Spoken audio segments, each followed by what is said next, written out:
Thailand has become an aging society with a higher prevalence of non-communicable diseases, resulting in higher numbers of elderly persons with visual impairment and diabetes. Universal access to high-cost medicine, off-label use of bevacizumab, Meta Pracharak, วัดไร่ขิง Hospital, Nakhon Pathom Province. Retinal disease is an important health problem in patients, especially the elderly or older persons. The disease includes neovascular age-related macular degeneration, neovascular AMD, a major cause of the patient's severe vision loss in a short period of time and possibly blindness. Diabetic macular edema, DME, a complication of diabetic retinopathy. At present, the treatment of neovascular AMD and DME is provided by using anti-vascular endothelial growth factor, anti-VEGF drugs, which effectively inhibit vascular endothelial growth. Two widely used anti-VEGF drugs are bevacizumab and ranibizumab. Both drugs are produced by the same company and have similar drug action or pharmacodynamic characteristics, but they have different license indications and prices. 1. Ranibizumab has been approved for treating neovascular AMD, DME, and retinal vein occlusion with macular edema efficaciously, but it is very expensive. $1,490 per dose in 2011. As some patients need to receive many doses of the drug, the eye care spending is a financial burden for the patients and their families. 2. Bevacizumab is a drug in the anti-VEGF group, approved for the treatment of several kinds of cancer. In foreign countries, a report on the off-label intravitreal injection of bevacizumab first appeared in 2004 for effectively treating neovascular AMD and DME. Intravitreal bevacizumab is administered at a dose of 1.25 milligrams at only 0.05 milliliters, which is about 150 times less than the systemic dose used in chemotherapy. So the price of one repackaged dose of bevacizumab for intravitreal injection is approximately 40-fold cheaper than that of ranibizumab. The price of 100 milligrams of 4 milliliters of bevacizumab is around $540. So the cost for one injection of bevacizumab in the patient is approximately $23 to $33. Recent studies on drug efficacies and relevant factors contributed to the access of anti-VEGF drugs have shown that the off-label use of bevacizumab is widespread. However, there has been limited Phase 4 clinical trials, post-marketing surveillance, to monitor the safety of both drugs. In Thailand, only the patients under the Civil Servant Medical Benefit Scheme, CSMBS, and the benefit scheme of state enterprise employees can get reimbursed for the drug expenses on ranibizumab. Thus, to increase the access to such a drug and create equality for the patients under the Universal Coverage Scheme, the Health Intervention and Technology Assessment Program, HITAP, and members of the Thai Retina Society, which is a part of the Royal College of Ophthalmologists of Thailand, have conducted a systematic review and meta-analysis of the use of bevacizumab in treating macular diseases.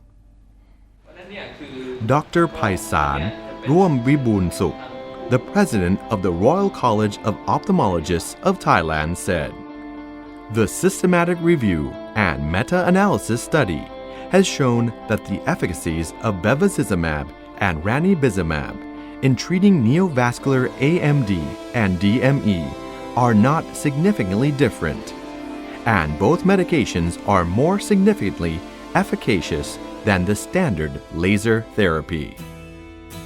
Based on a meeting with stakeholders, including ophthalmologists, academicians, and representatives from the Thai Food and Drug Administration and the pharmaceutical industry, there are 3 policy recommendations to the Subcommittee for Development of the National List of Essential Medicines, NLEM, as follows. 1. Conduct price negotiations for ranibizumab so that its price is close to that for bevacizumab, taking into account the same amount of drug in a pre-filled syringe, or to the price levels that the Thai health insurance funds can afford. 2. If the prices cannot be negotiated, bevacizumab should be selected for inclusion in the National List of Essential Medicines. 3. Establish a post-marketing surveillance system for the patients who have received bevacizumab to obtain a monitoring system of the serious adverse effects and discontinue drug use in a timely manner. According to the scientific evidence and the health benefits for broader society, on August 7, 2012, the Subcommittee for Development of the National List of Essential Medicines issued a notification declaring that bevacizumab is a medicine in Category E2 of the NLEM, whose indication is for the treatment of neovascular AMD and DME. As a result, a large number of patients under the Universal Coverage Scheme have had access to the medicine. In this connection, a drug monitoring system has been set up in line with the conditions for the use of the medicines in Category E2, and a research study is to be carried out on the drug's effectiveness and safety. Dr. Suwit Wibun Praseert, former chair of the NLEM subcommittee, said, "We work in the public sector for the benefit of the public. Faced with resource constraints, we are required to choose things which are important and will provide the most benefits. This is what priority setting means. When we maximize benefits, it should be for the benefit of the population. Since taxpayer money is used, they should be the ones to benefit the most, both in terms of equity and efficient resource usage." Here is Metta Pracharak, Wat Rai King Hospital, located in Sam Pran District, Nakhon Pathom Province. The hospital specializes in ophthalmic services and handles a large number of patients each day. The hospital's pharmacy division has developed a system for repackaging drugs for intravitreal injection in a cytotoxic clean room. Particular attention is paid to the repackaging of bevacizumab using the aseptic technique prior to injecting the patients. The repackaging of bevacizumab is to be done in such a way that, out of 4 milliliters of the drug in a vial, each pre-filled syringe for one injection contains 1.25 milligrams per dose. Dr. Wong Siri Tawi Banchongsin, vitreoretina specialist, Metta Pracharak Hospital, said, as bevacizumab has been included in the National List of Essential Medicines, the patients under the Universal Coverage Scheme barely pay for the treatment. The doctor feels very comfortable to prescribe and use the drug in treating the patient effectively. In this regard, they have to trust that the drug repackaging and preparation processes are performed according to the established aseptic technique. However, although there has been a policy on equitable services, other components of the service system have to be developed simultaneously.